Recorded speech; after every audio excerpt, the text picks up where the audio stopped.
His Excellency President Barrow convened the National Business Council meeting at the Statehouse in Banjul on Saturday, drawing together a diverse assembly of business leaders, cabinet ministers, stakeholders, and government officials. The gathering zeroed in on tackling the hurdles confronting the business community, spotlighting ongoing governmental initiatives aimed at easing these obstacles. In his address, President Barrow underscored the pivotal role of the private sector in the Council's development and reaffirmed his administration's unwavering commitment to fostering a collaborative partnership with the private sector. These meetings provides an opportunity for me to express appreciation of the tremendous work that the Council has been undertaking to promote suitable policies and strategies on national economy development. In this regard, I particularly acknowledge the useful role played by the private sector in the Council's work and progress.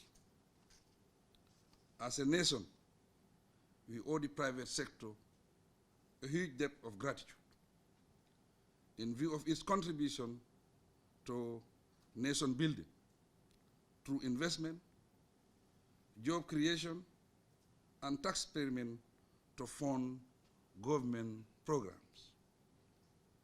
I assure you all that the government will do everything possible within its powers to ensure that the necessary conditions are created for the sector to grow and thrive.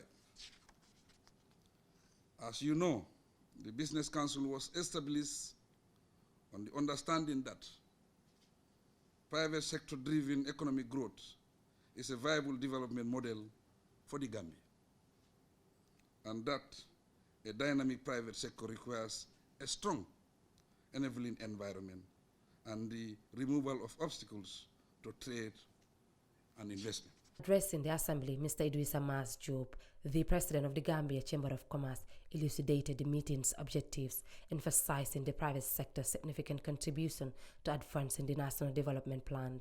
The purpose of the meeting today was to present to the state the constraints we have in terms of doing business in the country. And we were very pleased that the government has taken note. Even some of the issues that we have raised, they've already had it in their agenda. They've taken note. They've promised us that before the next meeting of the National Business Council, we will see action taken along these areas. Some of the most important areas we've discussed is the importance of what I call constructive regulations, whereby we want to encourage the regulatory authorities to help people pass instead of just making them fail.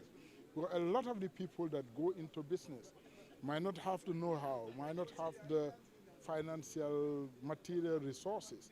They need somebody to support on them, to carry them across the finish line. We've discussed that issue of regulation, and we think that we will see more of constructive regulation, whereby the government is going to help institutions meet the requirement of the state. We've discussed lots of other issues. The Minister of Trade, Regional Integration and Employment, Honorable Babakar Juf, delineated government strategies aimed at enhancing the business landscape, heralding the meeting as a milestone in his endeavor. Moving forward, the issue of implementation has been picked, and that's why the Minister of Public Service, in his address to the last retreat of the PSs, announced that the government is looking at 2024 as the year of delivery. And what that means is we will be following up, we'll be giving out responsibilities, there'll be a cascading of duties and responsibilities, there'll be monitoring of the entire system, there'll be reporting systems, those reports will be evaluated, and people will be held accountable for their responsibilities. So this is now a mechanism that the Public Service Ministry is introducing into the public service and insisting on, so that we are accountable for the responsibilities under us. This is one form of accountability for me. I brought the public sector and the private sector together in the presence of the CEO of the country, the president, for us to account for what our ministries have been doing individually and collectively to enhance the business environment in this country. So for me, the implementation thing is something we are addressing, and it will be taken care of. The meeting marked the very first National Business Council meeting of 2024 and the 8th edition since its inception in the Gambia. The Business Council serves as a platform for deliberating on the needs of local businesses, fostering network opportunities, and extending the Council's initiatives outreach. With its diverse composition, the Business Council ensures robust internal functioning and effective representation across various geographical regions. Reporting for Kerfatu, I am Ramatulai Jao.